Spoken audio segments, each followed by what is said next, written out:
Hello, everyone. My name is Galila Selassie. I'm an attorney here at Justice and Aging.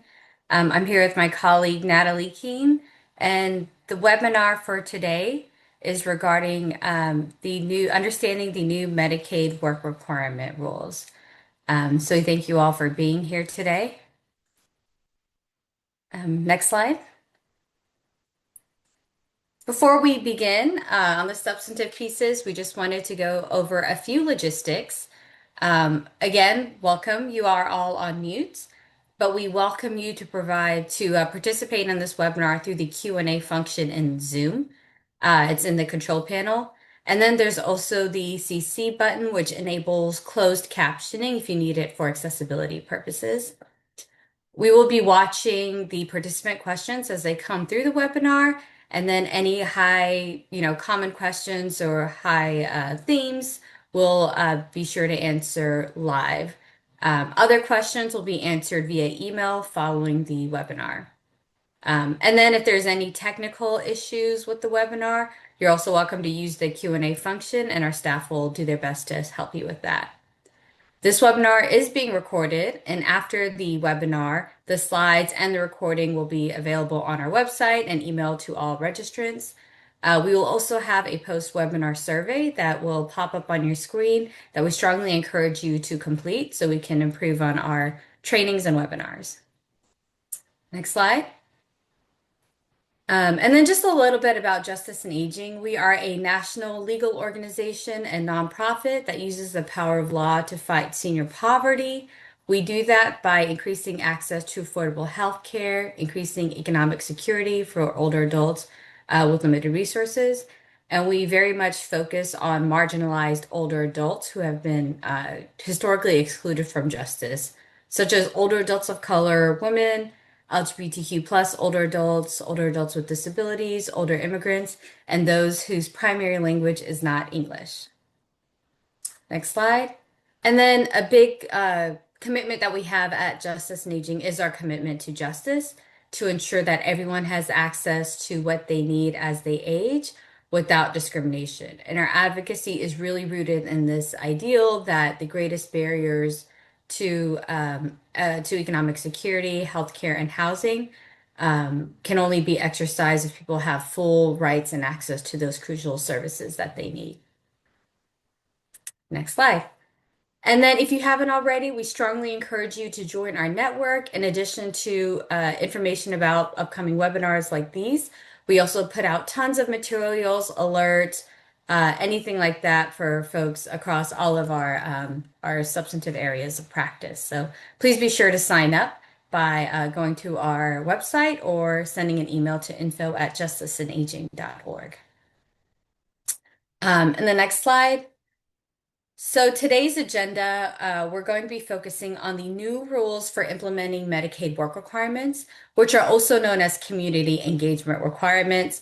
The statute and the regs refer to it as community engagement because it goes a lot broader than just ability to work or reporting your work.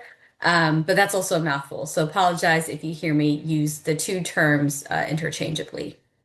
We'll also talk about who is subject to these rules and how the exclusions operate. And we'll end the presentation by talking about advocacy strategies to mitigate the harm and providing you with tools and resources to help those who you serve who will be subject to these work requirements. And then again, we'll save time at the end for a Q&A for the more frequent questions that come up during the webinar. And if you're up for it, Natalie, I'll turn it to you for an overview. Hey, thank you so much, Galila.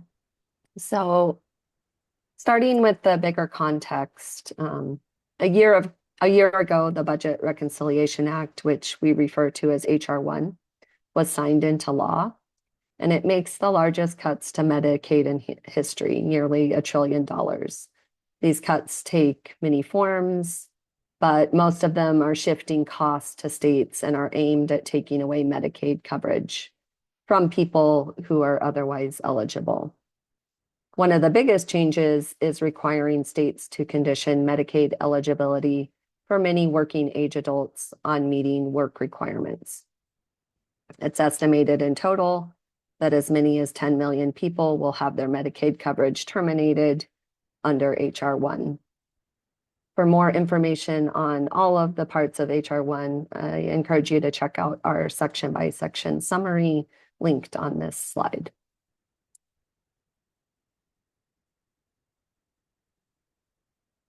So many of the Medicaid eligibility changes in HR 1 are going to be in effect in the next 6 months. The pause on enforcement of some important rules is already in effect. In October, Medicaid eligibility for lawfully present immigrants will be reduced. And in January of next year, Medicaid work requirements, more frequent renewals, and reduced retroactive coverage take effect.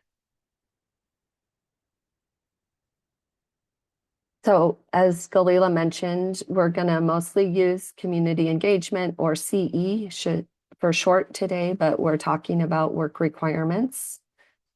I also want to note that this policy is extremely confusing and complicated. And while the new rules that we're going to talk about provide some more detail, they certainly don't make these requirements any easier to navigate.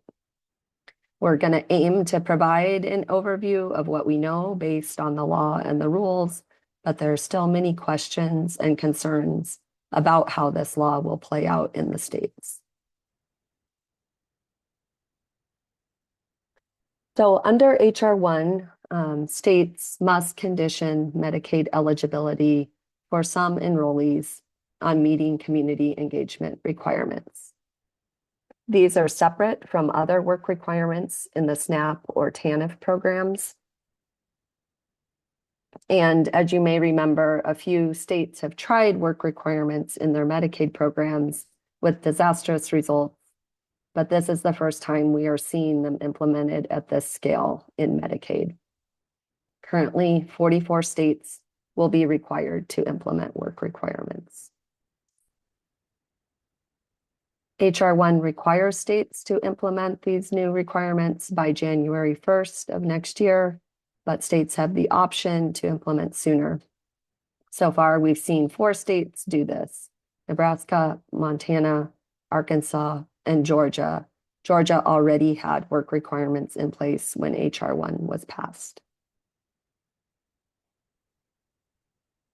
In June, the Centers for Medicare and Medicaid Services, or CMS, issued an Interim Final Rule that we abbreviate as IFR. This rule details how states must operationalize the HR 1 community engagement requirements. There is a comment period, which Galila will tell you more about, but those comments will not be considered prior to the rule taking effect at the end of this month. Key takeaways: the IFR goes beyond the statute and will make it more difficult to access exemptions from community engagement requirements.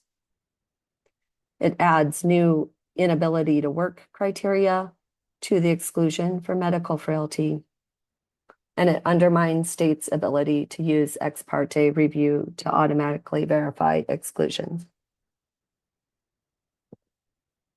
Because it's complicated and a departure from the statute, states are going to have a difficult time getting their systems ready by January.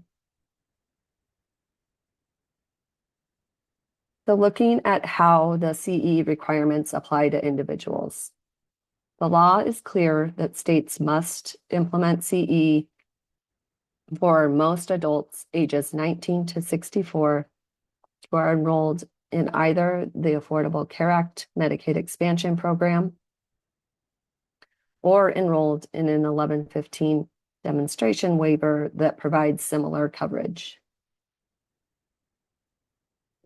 Some people are not part of the Medicaid population subject, and some are, but are still excluded or accepted. Older adults age 65 plus, people dually eligible for Medicare and Medicaid of any age, and people enrolled in a Medicaid pathway based on age or disability are not subject to work requirements.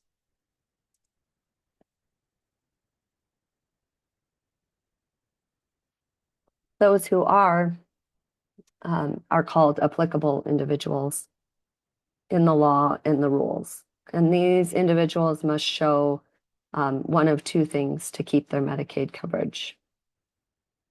They must show they fall into a mandatory or short-term hardship exception and can be deemed compliant, or they must demonstrate they are working or completing specific community engagement activities.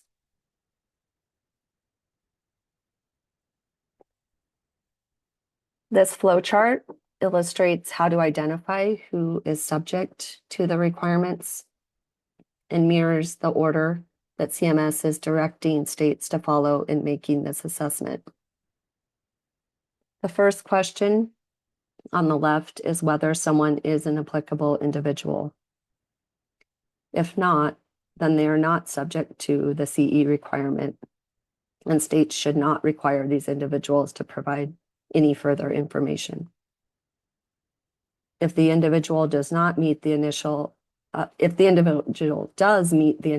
applicable individual criteria, the second question is whether they are a specified excluded individual. If yes, then under the law, they are excluded from the CE requirements. And I'm going to turn it over to Galila to explain more in detail about these different criteria. Galila? Yeah, thank you so much, Natalie. So as Natalie mentioned, this flowchart is aimed to sort of guide uh, mostly older adults who might be subject to these community engagement requirements.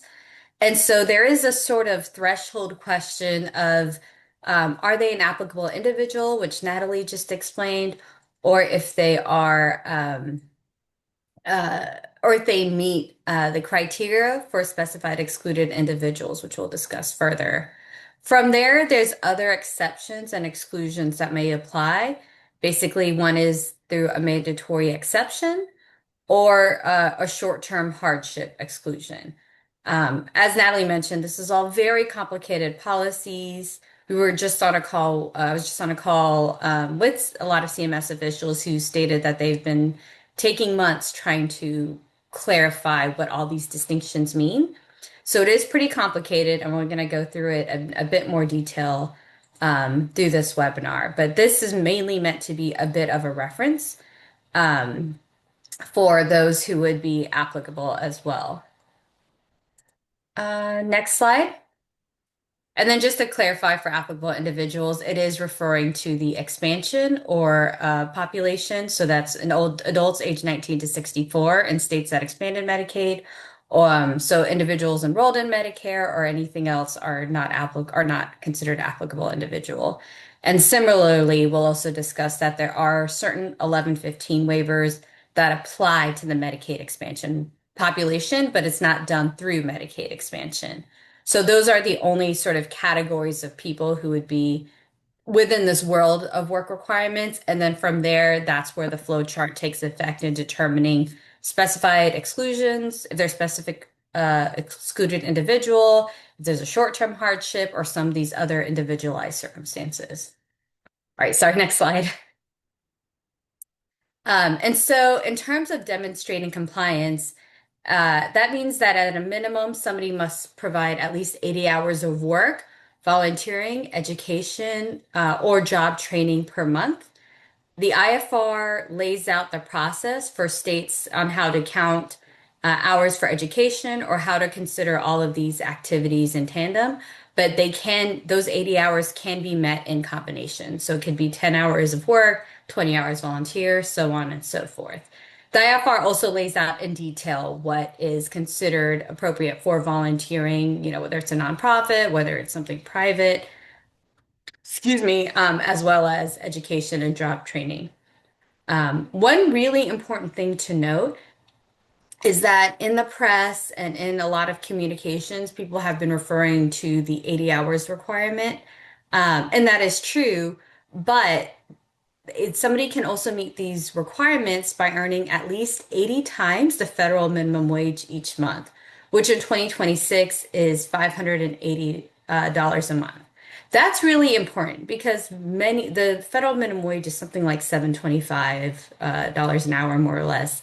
Many states have much higher minimum wages than that, and many companies, even if they're in states that have a federal minimum wage, may be paying more than that, even for what we'd consider low wage workers. So a lot of people might be able to meet these work requirements by only working 40 hours a month or 50 hours a month if they are earning well above the federal minimum wage, if they're earning $15 an hour or so. So that's really important to note as well. And then again, because we refer to these as community engagement requirements, even though that is a mouthful, that is because we really want to make sure that people who are volunteering or in school, as well as work, are included in this group, so that they can receive their Medicaid. Next slide. So, when an individual must be in compliance is one aspect that's actually pretty confusing. And this is a place where states have a fair amount of discretion in how it can be implemented. So, the law requires the applicable individuals, again, that's those enrolled in the Medicaid expansion populations or similar 1115 waivers. Those individuals have to comply with the requirements at least 1 month prior to enrolling or being redetermined eligible for Medicaid. So, states, however, do have the option to require compliance up to 3 months prior to enrollment. So this means that if someone is enrolling in coverage in January, they might have to show, and this is enrolling in Medicaid expansion or similar 1115 in January, they would have to show at least in December that they met the community engagement requirements. And then it could be in a state that says, actually, you need to show us that you had up to 3 months, 2 or 3 months of work, job training, education, volunteering before your Medicaid can start. So it's meant to be retroactive, at least 1 to 3 months, which we'll discuss further. And then states must check the compliance with the community engagement requirements at redeterminations, which is now for the expansion population every 6 months instead of annually, which it has been and continues to be for all the other Medicaid groups. However, states can choose to check more frequently. When we've seen work requirements implemented briefly in Arkansas and in Georgia, this was one of the biggest issues is having more frequent reporting makes it that much easier for somebody who is actually eligible and actually meeting these work requirements to lose coverage because of problems with reporting mechanisms. So more frequent reporting is allowed, but not encouraged by advocates because it can lead to people losing coverage due to clerical or administrative errors.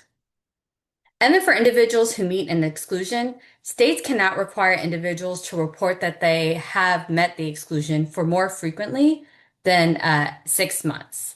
And for the specified exclusion that's based on medical frailty, the new rules specify that states have the option to verify eligibility every 12 months instead of every six. So we encourage states, which we'll discuss at the end with advocacy, to take that the biggest amount that the statute allows and the rules allow for determining whether someone is in compliance or meets an exclusion. Next slide. And so this is a really helpful chart that CMS put out late last year that shows sort of how how states rather need to provide outreach to individuals in order to make sure that they're aware of the reporting requirements. And basically what this shows is three situations where depending on when the state requires how much retroactive or how long of a look back period, that depends on how early the state must provide outreach. So all states must implement by January 1st of 2027. In option one, the state is deciding to just take the minimum amount required by statute, just 1 month retroactive look back period to see if someone met compliance. So someone applying or renewing in January would have to show that they met the community engagement requirements in December, which means that the state would have to provide outreach to beneficiaries by September. So at least 3 months before the date when they have to show compliance. Option two is a state that requires 2 months of retroactive compliance with work requirements before they get Medicaid in January, or apply for Medicaid in January. And so again, that means that the state would have to provide sufficient notice of these changes by August, because they would need, the idea is the beneficiary needs at least 3 months to get their job training, education, work, what have you. And then option three states is, the least ideal situation where a state is requiring 3 months retroactive, in which case states would have to this month in July provide that outreach and notice to beneficiaries. Next slide. And so now we're going to go into these exclusions that we've been talking about. And again, this is really complicated, so just bear with us a little bit as we try to explain it. Next slide. So we've reiterated a few times that not all individuals are subject to work requirements. It's only those that the statute defines as applicable individuals. That means the 41 states that have expanded Medicaid under the Affordable Care Act. So back in 2013, and since then, several states have opted to expand Medicaid to adults aged 19 to 64 with incomes below 138% of the federal poverty level, where they don't have to meet an asset test, and they don't have to show that they're disabled in order to get Medicaid. Those are the people that are now subject to the work requirements. So that's the first category, and that's relatively easy to understand. Now, the second category is much more complicated. So, in addition to the expansion population, pretty much almost every state has some sort of 1115 demonstration waiver. And many of those states have demonstration waivers that provide minimum essential coverage to that adult expansion population. So those 1115 waiver populations, not all 1115s, but just a set number of ones will be subject to these work requirements. Um, so some of these 1115s are easy to identify. For example, Georgia and Wisconsin have an 1115 that's pretty much identical to Medicaid expansion, and they added those 1115s in lieu of traditional Medicaid expansion. So it's pretty clear that it's an expansion with some, more restrictive income limits or added requirements or things like that. But there are other states and other programs that are much more difficult to discern. And so we'll discuss that on the next slide. But it's really important to note that some of these 1115s actually occur in non-expansion states. So if we can move on to the next slide. This is a chart that CMS put out in a webinar last month that shows the 1115 waivers that CMS already identified as individuals who would be subject to work requirements. We're told also that CMS will be doing a systematic review to check even more because, as we said, there's dozens and dozens of these 1115 waivers that are varying complexity for various populations. So there's a decent chance that there will be more that CMS identifies as people who will be subject to work requirements. One thing to note is that these 1115 subject to the community engagement requirements apply to individuals who do not meet a mandatory Medicaid population. So, for example, states have to provide Medicaid to parents and caretakers who have incomes below 42% of federal poverty level. A state like Tennessee is providing Medicaid through an 1115 for parents and caretakers who earn above that 42%. So even though parents and caretakers are a mandatory coverage group, that only applies to parents and caretakers earning below 42%, whereas Tennessee is applying coverage to above 42%. And those above 42% under that 1115 will be subject to the work requirements. Again, this is all very complicated. We're hoping to get more information from CMS to provide to states and advocates to explain this in a little bit more detail. Next slide. And then, as I mentioned earlier, there are a few different categories of exceptions and exclusions. The first are mandatory exceptions, which are typically people who have had a change in circumstances and thus are deemed compliant. So we'll walk through a couple examples of this. But this generally applies to people who are under age 19, enrolled or entitled to Medicare, which includes people who are dually eligible, so those receiving Medicare savings programs.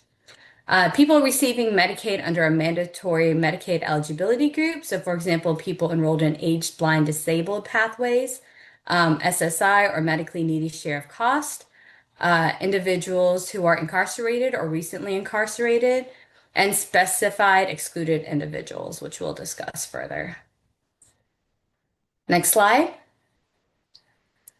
So we just said that the work requirements only apply to individuals enrolled in Medicaid expansion or a similar 1115.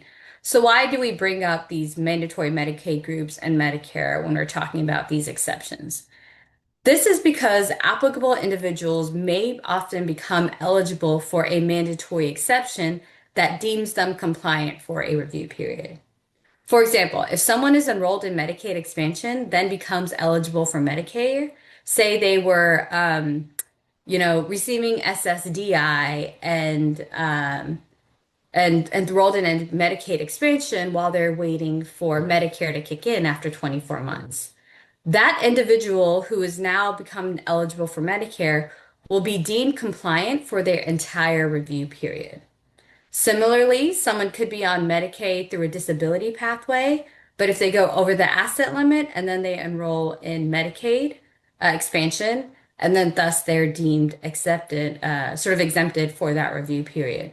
Or an expansion enrollee could become incarcerated and thus becomes exempt for that period. So that's why these changes in circumstances apply. And that's where the mandatory exceptions are really useful for determining when somebody is exempt. Next slide. And then another big category of people who are excluded are these specified excluded individuals. There's quite a few, and the ones we're going to be really focused on are the medically frail individuals and parents, guardians, caretaker relatives, or family caregivers of a dependent child age 13 or under or a disabled individual. Other categories under specified excluded individuals include foster care, former foster care youth under 26, American Indians, Alaska Natives, Californian Indians eligible for Indian Health Services. Next slide. There's veterans with a total disability rating, individuals who already meet work requirements under SNAP or TANF, and then there are members of households that receive SNAP benefits who are subject to SNAP work requirements, either the general work requirements or the time-limited one. Participants in a qualifying substance use disorder treatment program, and then incarcerated or recently incarcerated individuals. Next slide.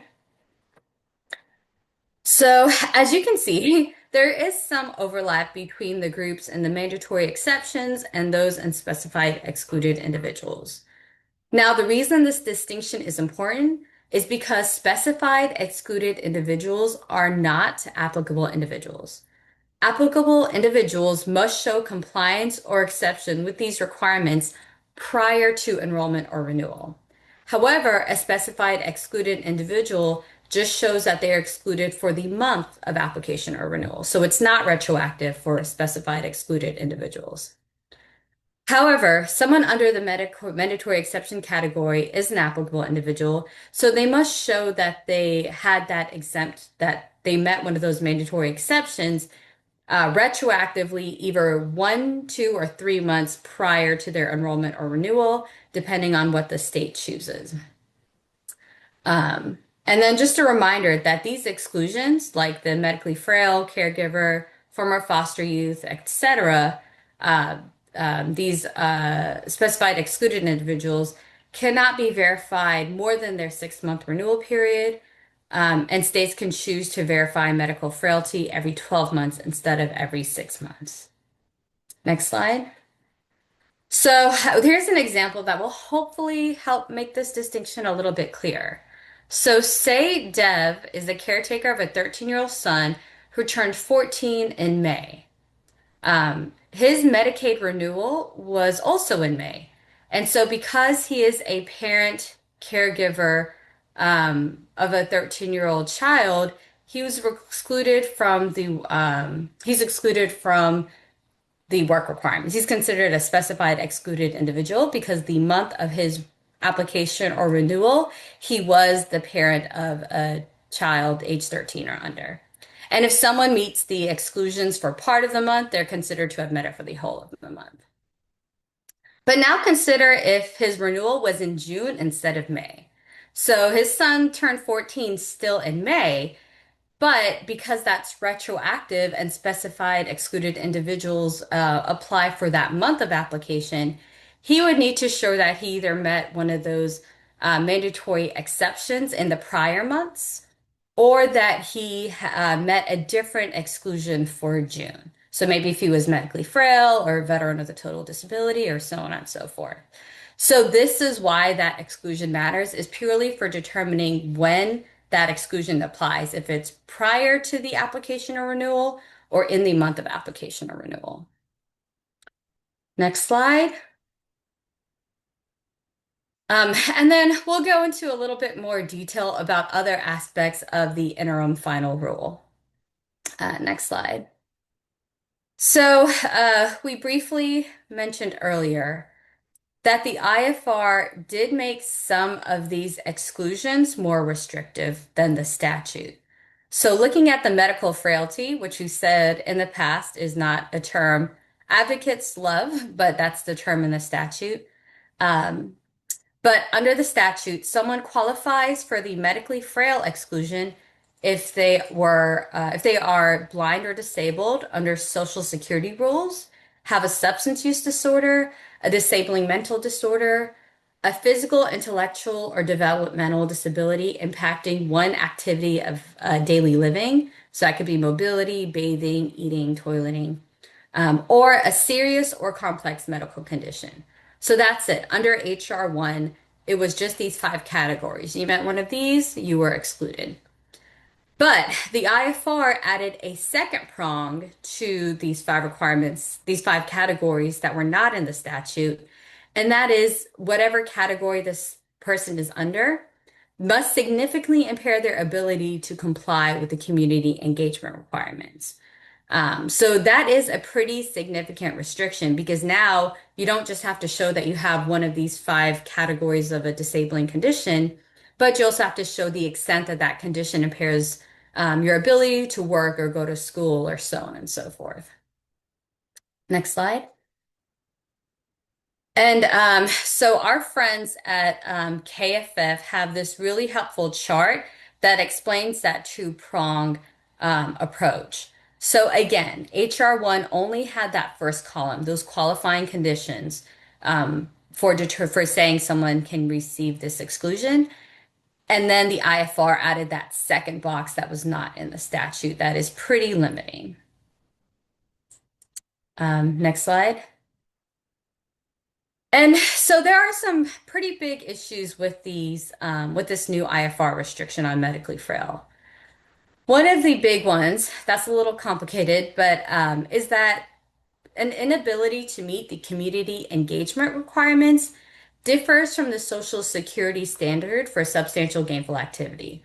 So under Social Security rules, somebody is considered disabled if their disability prevents them from earning at least $1,690 a month in 2026. So that's the substantial gainful activity level.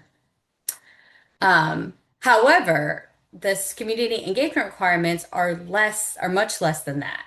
So an SSDI recipient can meet that first prong because they are found disabled by the Social Security Administration, but a state Medicaid agency could determine their disability does not impair their ability to meet the community engagement requirements. So maybe they're too disabled to earn $1,690 a month, but they're not too disabled to earn $580 a month or attend school half-time or volunteer or provide job training. So that is pretty significant. I'm really hoping that states aren't going to be this, this difficult in terms of creating this whole new disability determination of whether somebody meets 80 hours or $580 when they already have a clear disability determination. But because the IFR added that second prong that their condition must impair their ability to meet these engagement requirements, there's a chance that states can do that, which would be incredibly difficult and burdensome for definitely the individual, but also the state. The other problem with that second prong is that it makes ex parte significantly harder. So, ex parte review is when the state uses existing data sources to verify someone's eligibility without requiring the individual to complete forms or submit documentation. CMS has stated that both in the IFR and in communications, prior to the IFR coming out, that for work requirements, they were going to try to ease that burden that we've seen when Georgia and Arkansas implemented by making sure states could utilize ex parte review, by beefing up their systems, looking at things like claims data from providers to minimize that burden on individuals.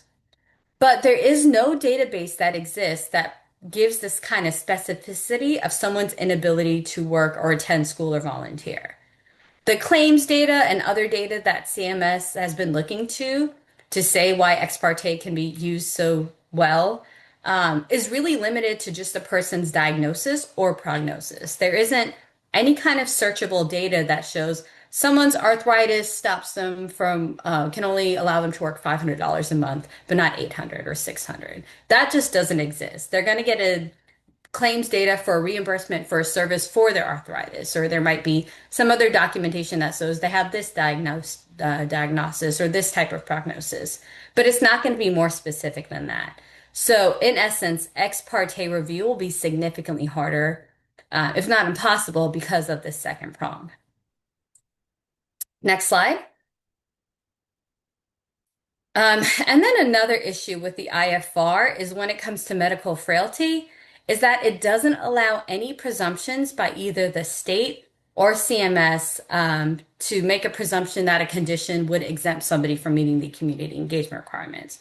So in the months prior to the IFR coming out, states had already been developing diagnostic codes that would meet the medically frail exclusion categories pretty easily. That's the idea of using that ex parte data from providers, from managed care organizations, or whoever to say that someone has this diagnosis, has this condition, they qualify, we don't need to do any extra work or have the individual submit any extra information.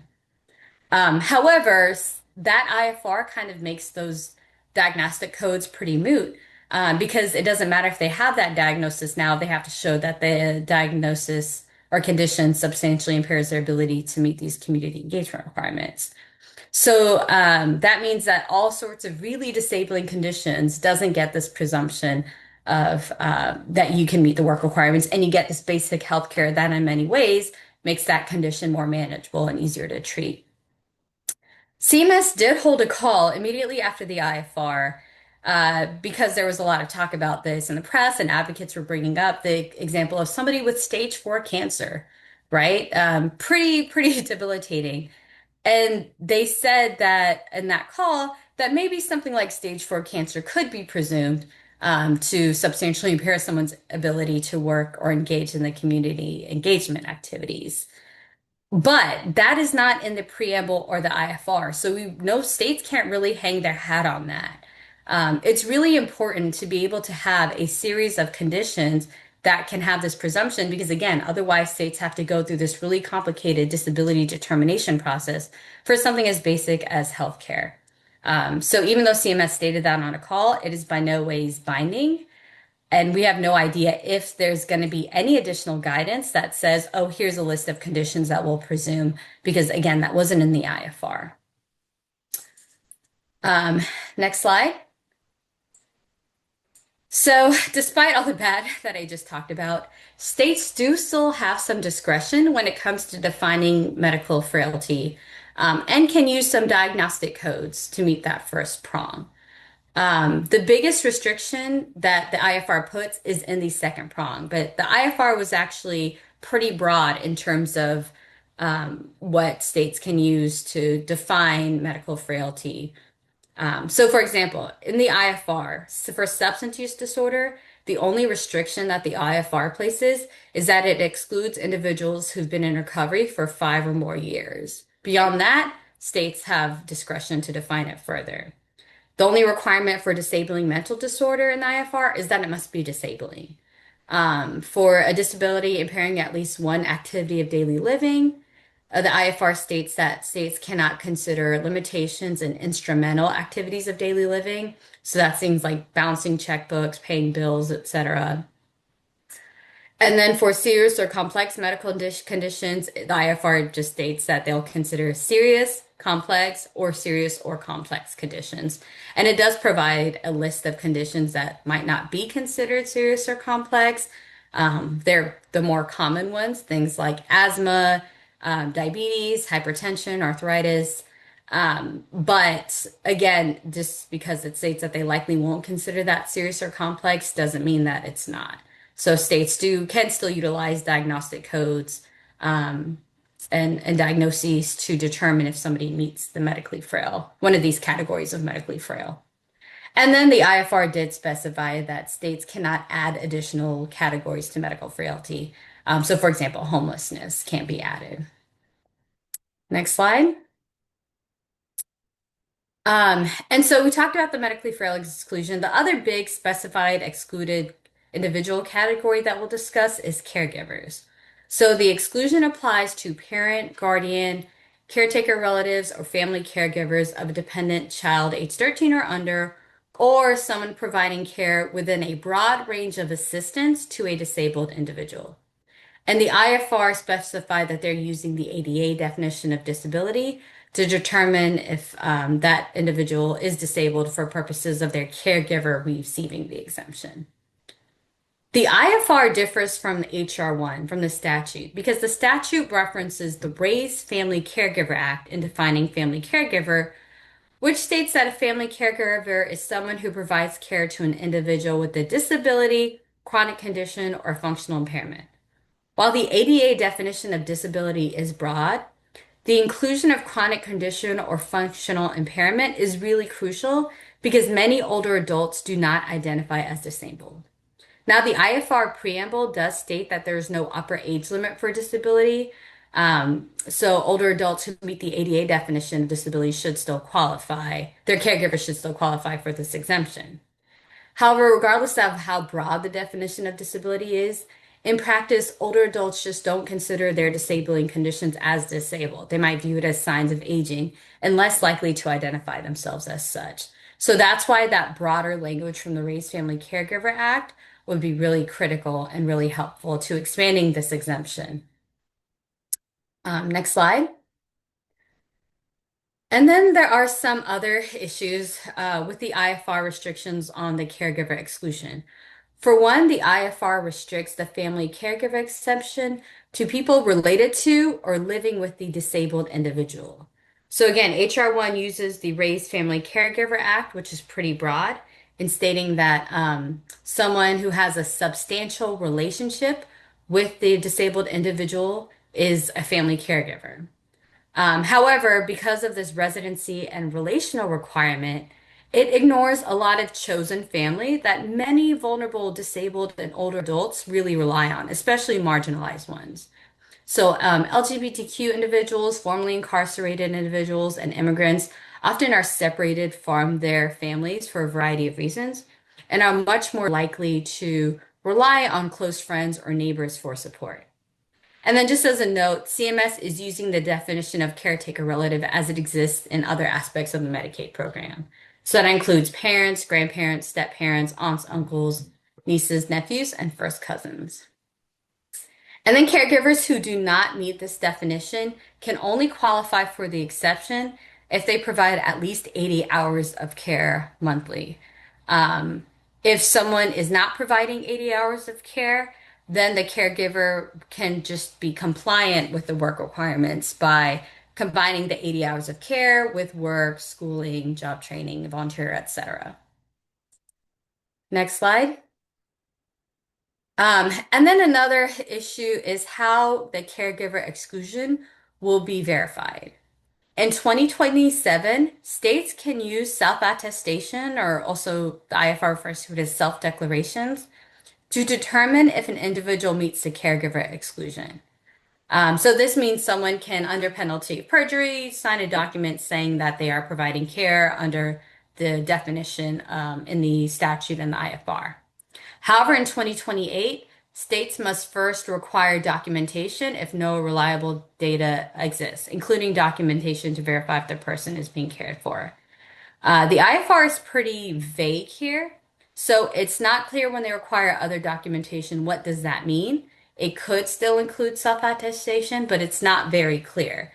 So to the extent that your state is able to provide a broad definition when CMS doesn't state expressly that there is no self-attestation, it's really crucial they do that. And the reason is because family caregivers, by definition, have a very close, informal relationship with the person they're caring for. They aren't going to have formal contracts or anything like that. And the care they provide is very sporadic. It might be 10 hours one week and 20 hours another. So we'll talk about the comments that advocates can provide for the interim final rule. But this is a great place to highlight the different ways that family caregivers provide crucial care in a manner that does not meet the IFR definition. And that would be very difficult to document. And thus, it's imperative that documentation be very broad to include things like attestations or maybe documentation by the disabled individual. And then similarly, the IFR prohibits states from requiring personal information from the disabled individual receiving care to prove that they are in fact disabled. Um, Another area where some sort of documentation or self-attestation would be really helpful, or rather third-party attestation from the person receiving care. Um, so even though the IFR prohibits states from requiring that disabled individual to submit their medical records or other private information, you can imagine that this individual who has a close relationship with a caregiver could feel that pressure to submit personal information in order for their caregiver to not lose coverage. So that pressure could still be there, which is why, again, it's really important that states apply the broadest possible verification options so that caregivees and caregivers don't feel that pressure. Next slide. And then the last sort of category of exclusions relates to this optional short-term hardship. So states can include the following hardships in their state plans. Again, they don't have to include this, but they can opt to. So the first is if the individual received inpatient hospital, nursing facility, ICF, IIDD, inpatient psychiatric facility, or other such services of similar acuity. If the individual resides in a county where there's an emergency or disaster, or the unemployment rate is at or above the lesser of 8% or 1.5 times the national rate, or if the individual must travel outside their community for an extended period of time to receive medical services necessary to treat a complex condition for themselves or the dependent. For the first and third hardships, if the state does adopt these hardships, then the individual has to apply for the first and third one. And the state is to provide information to beneficiaries if they adopt these hardships on how to do that. The second hardship would be applied as a blanket waiver in states that opt for these hardships. So it would be applied by the state, and it's not something the individual would have to apply for. And then remember, these short-term hardships apply to applicable individuals, which means they must show they met the hardship in the 1, 2, or 3 months prior to application or renewal. And then if a state chooses one hardship, they have to choose them all. So they can't pick and choose which one of these three. They have to choose them all or none. Next slide. And then we'll look at the reporting requirements. So states, as we mentioned, must first verify compliance or an exception ex parte, which means they must use reliable data available to them before requiring the individual to provide verification or documentation. And then, as we mentioned, states can accept self-attestations for these exceptions until January 2028 if they do not have data available to them. Now, for medically frail individuals after January 2028, states can only accept the attestation one time per enrollment, not for the beneficiary period. So we'll skip the next slide about where we'll discuss implementation and challenges and go straight into what advocates can do at the state level. We encourage your state to do the least amount of harm. And we know that there are different sort of political motivations and different circumstances across states, that many states have different feelings about Medicaid. But everyone has a Medicaid population. There's a population covered under Medicaid that even the biggest Medicaid critics do actually care about. And so, keeping that in mind, it's important to limit the damage of work requirements by urging states to minimize the compliance and reporting periods. So, only requiring individuals, applicants, and enrollees to show 1 month of compliance instead of that 3 month of retroactive compliance. And then only review exclusions every 12 months. You can urge your state to take up those optional hardships and then consider legislation for your state to make sure that the state Medicaid officials are taking the least burdensome option. Next slide. For the sake of time, I won't go into all this in detail, but this is just example of negative legislation that was drafted prior to the IFR implemented by North Carolina's legislature, where they adopt the basically most harmful ways of implementing work requirements. So it requires at least 3 months of compliance retroactively before they apply, 3 months within that 6 month review period for renewals, prohibits self-attestation unless required by law, and it's optional under HR, under the IFR. And then states will conduct monthly data checks instead of quarterly data checks, which means that, again, if there's fluctuations or anything minor like that, the state could flag it, and that's just one more opportunity for someone to lose Medicaid. Next slide. So, as I mentioned, there is a population, Medicaid is so broad, and there are going to be caregivers, disabled individuals, veterans with less than total disability rating, some individual who's going to be impacted by these rules. So, it's really important to partner with other advocacy groups and share crucial communication so individuals know about these changes. And then when you're advocating with state officials or with your state legislature, paint that picture of who is going to be harmed by this that they might not have thought about. And then, as always, please share your stories. And then lastly, on the next slide, we have a Justice in Aging Toolkit that provides an overview of the work requirements with a principles document that's been updated, and then includes a template letter for recommendations to minimize coverage loss, as well as a template comment for the interim final rule. Next slide.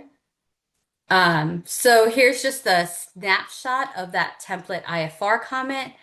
It should be very personalized with examples. There's no need to be super in-depth on legal policy or policy arguments. As we mentioned, drawing on examples and hypotheticals really paints an important picture for CMS. And then just to clarify, the IFR differs from normal rulemaking. The IFR will go into effect on July 31st, but submitting comments is still helpful for establishing future guidance and also establishing an official record that shows why people are opposed to this or how people will be harmed. And the deadline for comments are due July 31st. Next slide. And then, as you mentioned, we've had this template letter up for quite a few months, but we've updated it to comply with the IFR. We encourage you to customize it heavily for your own state officials, personalize it with the name of your own Medicaid program, and then again, be sure to use client examples and real-world hypotheticals. And with that, we have a list of resources that you're welcome to look at. Our healthcare defense page includes a lot of information about other aspects of HR 1 that we didn't get to, but some of the other changes to Medicaid and Medicare. And then I know we only have 5 minutes, but I'm happy to take some questions now. Let's see. Thank you so much, Galila. As we've noted, this is extremely complicated, and you all have asked a lot of really great questions in the chat. We have over 100 of them, and we'll get to as many as we can in follow-up of email, but just a couple of themes I saw. There were some questions about whether, duly eligible individuals are excluded from the work requirements, including those who are enrolled in a Medicare savings programs and those who receive full benefit Medicaid. Yes, those individuals who are enrolled or entitled to Medicare and those who are duly eligible for Medicaid and Medicare, whether they're partial dual or full dual, are excluded completely under that mandatory exception category. Okay, thanks. And then how about people receiving SSI or supplemental security income? Um, when are they excluded? Yeah, they're also excluded under that mandatory exception group because SSI is a mandatory Medicaid pathway. One thing to note is very often someone with SSI might lose their SSI. Maybe they go over the asset limit or income limit or whatever, but they are still disabled. In that case, that's when somebody might be enrolled in expansion Medicaid and would then have to go from being in a mandatory exception category to have to show that they're a specified excluded individual under that medically frail exemption. Thanks, Galila. And there were some questions about people experiencing homelessness or, who are unhoused. Is there an exemption for them from the work requirements? Unfortunately, not. There was a state that tried prior to the IFR did try to include homelessness as a medically frail category, but that in and of itself is not an exception. Instead, what could qualify is if they're, receiving, if they have a substance use disorder, enrolled in a recovery treatment program, have a medical frailty, anything like that is probably where a big number of the unhoused population would qualify. But unfortunately, there is no blanket exemption for the unhoused. Yeah. Um, and I would say, there were questions about other conditions and so on here. And there is going to be a lot that's dependent on the state, but all in all is just the important thing right now is to provide these examples both to your state and to CMS in response to this rulemaking to show all of the people that are going to have a difficult time complying with these requirements. Um, there were some questions too about the section 1115 waivers and kind of finding out if your state has one that, might be subject to the work requirements. The list that Galila shared in these slides is what we know so far. Those are the 1115 waivers that um, uh, will have to comply with work requirements. CMS is reviewing, and so there may be more added to that list. We will let our network know if that list expands. But some astute observers, notice things in that list like waivers for youth, but aren't youth exempt? Well, yes, but some of those waivers cover people up to age, 21 or 26, maybe. And so, again, it's all very confusing. We're trying to figure out, and states are trying to figure out how to operationalize this, but that is why some of those waivers that look like they might not be applicable are on the list. All right. Well, I think we will leave it there for today. Again, thank you all so much for joining us, for asking such great questions. We'll get to as many of them as we can, and it really helps inform our resources going forward. And a big thank you to Galila for walking us through that very complicated information. Absolutely. Thank you, Natalie. And thank you, everyone, for joining. As you mentioned, please feel free to reach out to us. Please look at that toolkit for helps with your own comment, as well as just additional information and tools to help you advocate for your state. So with that, I think we'll close the webinar. Thank you all so much, and I hope you have a great day.